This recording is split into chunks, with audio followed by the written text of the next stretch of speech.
Okay, so my name is Sarah, and today I'm going to be teaching how to do a HEINT assessment. HEINT stands for head, eyes, ears, nose, and throat. So that is the order in which we're going to assess things. With each of those areas, we're going to do the 4 modes of assessment, which are inspect, palpate, auscultate, and percuss when necessary. So first with the head, I'm just going to start by palpating. Well, I'm going to first start by inspecting. Just look at the distribution of your hair.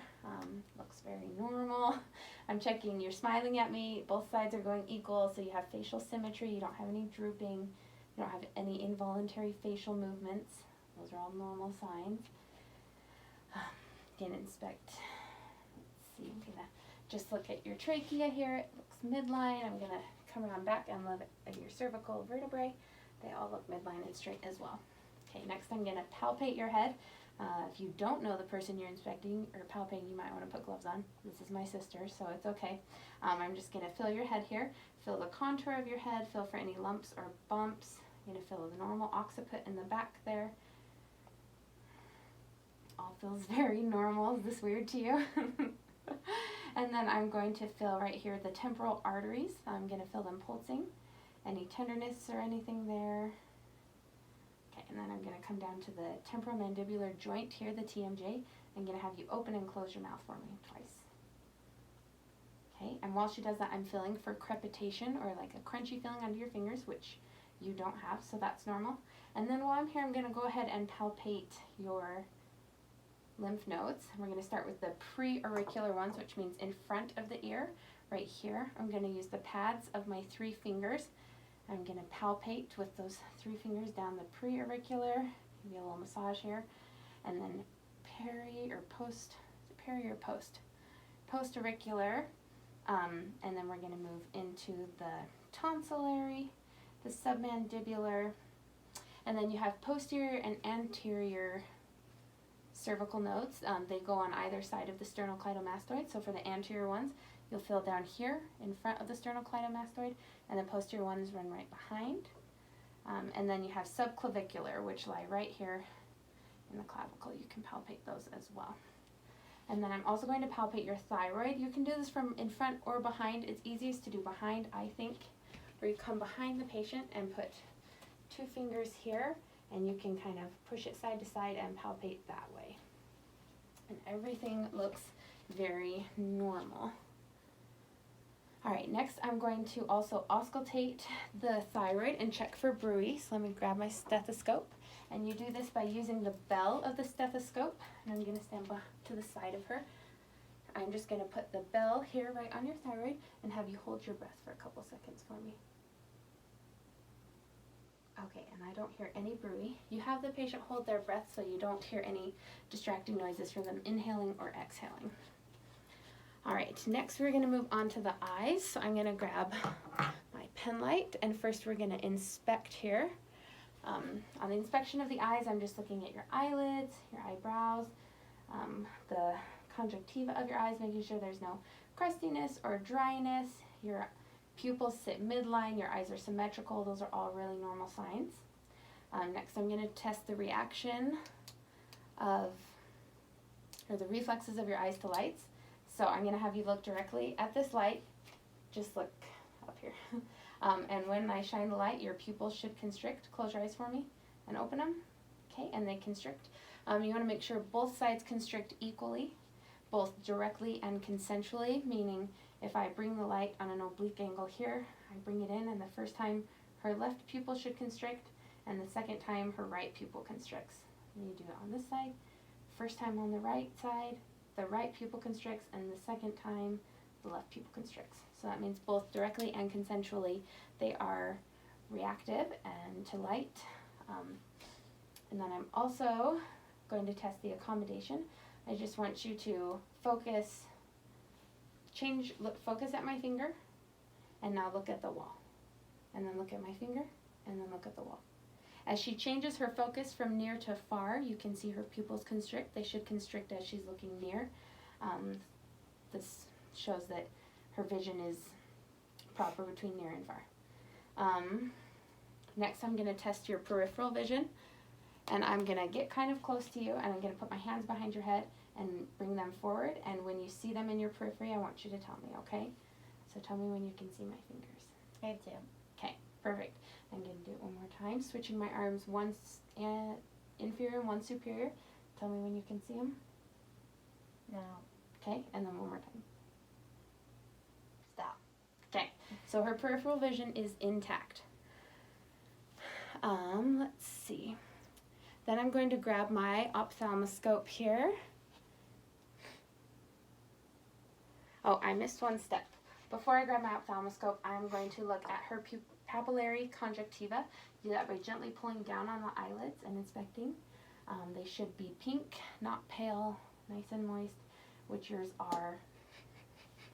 They look good. Let's see, let me grab my ophthalmoscope now. Okay, thank you. And with this, I want you to just follow this, look directly at this, and just follow where it goes. We're going to test your 6 extraocular eye movements or cranial nerves. So just follow this, okay? So we go midline, we'll go lateral, high and low, back to midline, back to middle, across your vision, high and low, back to midline, back to middle. Perfect. And now follow it as I come closer to your nose, okay? Perfect. So they should be able to follow with both of their eyes equally within between 5 to 15 centimeters. Okay, now I'm going to turn on my ophthalmoscope and I'm going to hold it up to my right eye here and looking at your eye. First, I should be able to see the corneal reflex, which should be slightly nasal on both eyes, and it should be equal. I can see that reflex well. And then if I hold it up to my eye directly like this, and you can rest your hand on their forehead right here above the eyebrow, you should be able to see a red reflex in there. It might be kind of orange or yellow at first. But once you see that red reflex, you're going to get closer to the patient to about here until you can see through that red reflex.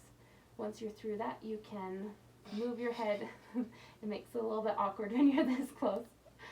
If you move your ophthalmoscope, you need to move your head with it to keep the angle. But once you're here, you can see the optic disc. If you look more medial, you can see the fovea and the macula and all the internal structures, the blood vessels, and everything. Okay, perfect. And then you can repeat that on the other eye if you need to. Okay. Okay, with part of my inspection of the eyes, I also looked over her lacrimal glands, her tear ducts, to make sure there's no crusting or drainage. I'm also going to just palpate those very quickly. Tell me if you feel any tenderness or anything.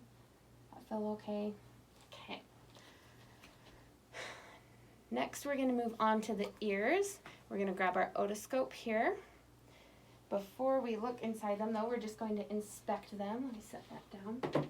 So when you're inspecting the ear, you want to inspect the auricle and fill in there. You want to inspect the mastoid process. You're going to do what's called the pinna test or the tug test, and you pull gently on the pinna here. If that causes any pain or tenderness, it could be a sign of infection or inflammation. Does that hurt at all? Okay. Everything looks very normal. So next you're going to grab your otoscope and we're going to take a look. Excuse me. So when you go to take a look, you can rest these bottom fingers on the side of their face. That keeps you from jamming it in their ear. And on an adult, you're going to pull up and back on the earlobe, or on the pinna, I mean. And then gently insert the speculum there. Take a look. When you're looking, you can check for any redness, any inflammation, any excessive drainage. And you can see the tympanic membrane, which should be pearly white, should not be red or swollen at all. And then you can go ahead and do the same thing on the other ear. Check here and find that tympanic membrane. You pull up on the ear, it helps straighten the ear canal so you can see the tympanic membrane a little bit easier. All right, let's see. Next, we're going to perform what we call the hearing test. I'm going to set down my otoscope there. So Adrian, I'm going to have you plug your left ear, and once you plug it, I'm going to say a simple word that has 2 syllables, and I just want you to repeat back what word you hear. If you're plugging your left ear, I'm going to stand on this side and say apple, apple. Okay, now plug the other ear. We'll switch sides. And baseball, baseball. Okay, so she passed the whisper test. Next, we're going to do the Weber test, which uses a tuning fork here. For this, you ring the tuning fork and then you hold it to the temporal or hold it right to their forehead, and just ask the patient to tell you when they can no longer hear it ringing. So ring it and hold it here and tell me when you stop hearing it ring. Or sorry, tell me which ear you hear it ringing in. Both of them? Okay, so you should be able to hear it equally in both ears through bone conduction. And then with the Rhine test, I'm going to ring the tuning fork and first hold it on the mastoid process behind her ear and ask her when she stops hearing it, and then I'm going to hold it in front of her ear and ask her the same question.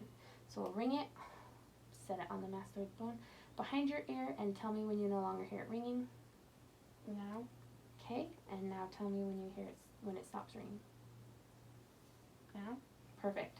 So the vibration conduction should last longer through the air than it does through bone conduction, so they should be able to hear it longer when it's in front of their ear than when it's held to the back of the bone. Okay, now next is the Romberg test. I'm going to have you stand up for this one, Adrian. I'm going to have you stand up, put your feet together, and simply close your eyes.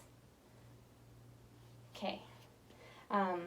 When you do this test, you usually assess for a full minute. But the point of this test is to see if they sway at all. It tests for their proprioception or awareness when their eyes are closed. And so she's not swaying, so she has a negative or a normal Romberg test. Okay, you can all go ahead and have a seat. Open your eyes. All right, next we're going to assess your mouth and throat. First, we're just going to inspect here. We're going to look at your lips, not too dry. I'm going to have you open your mouth. I'm going to grab my pen light again. Okay, open your mouth for me. Look at the mucosa. Should be nice and pink and moist, your favorite word. Okay, stick out your tongue for me. Tongue looks normal. And say ah. Ah. Okay, when you have them say ah, it lifts that soft palate so you can see the uvula better. And Adrian, I noticed, does not have any tonsils, so no need to assess those. Everything looks normal there. The uvula is nice and midline. It's a normal color. Should be the same as the mucosa. Lastly, we're going to inspect the nose. I didn't warn you about this part, Adrian. We're going to inspect the nose. Yep, so have you tilt your head slightly upward. And then with your otoscope, you can put on the speculum. You're going to put it in the tip of their nose and take a peek. And take a peek. Be very gentle. There's a lot of blood vessels in the nose, and you don't want to give them a bloody nose. Be very gentle. And peek up. I'm checking for any deviated septum, any polyps, anything like that. All looks normal. And then you can check the other nair as well. I'm also... Oh, the mucosa inside the nose is slightly less pink than the mucosa in the mouth. That's normal, so it should be just a lighter pink color instead of that bright red that you usually see on the gums and teeth. Let's see, let's have you open your mouth one more time for me so I can assess your teeth as well. I didn't look at those the first time. Okay, they look good, nice and white, no signs of infection on the gums or anything like that. Okay. And your lips look good too, not too dry. Let's see, lastly, I'm going to, where's my glove? I brought a glove in here. Just going to fill inside your mouth really quickly. Just have you stick out your mouth. Okay, I'm just going to fill inside your cheek here and your tongue. Palpate it for any polyps or anything abnormal. Look at your salivary glands down there. They all look normal. Okay, and throw that glove away. And then last but not least, I'm going to percuss your sinuses. So if you feel any tenderness or pain, tell me, okay? Sinuses run here, the frontal and maxillary sinuses. So percussing, you just tap gently like this.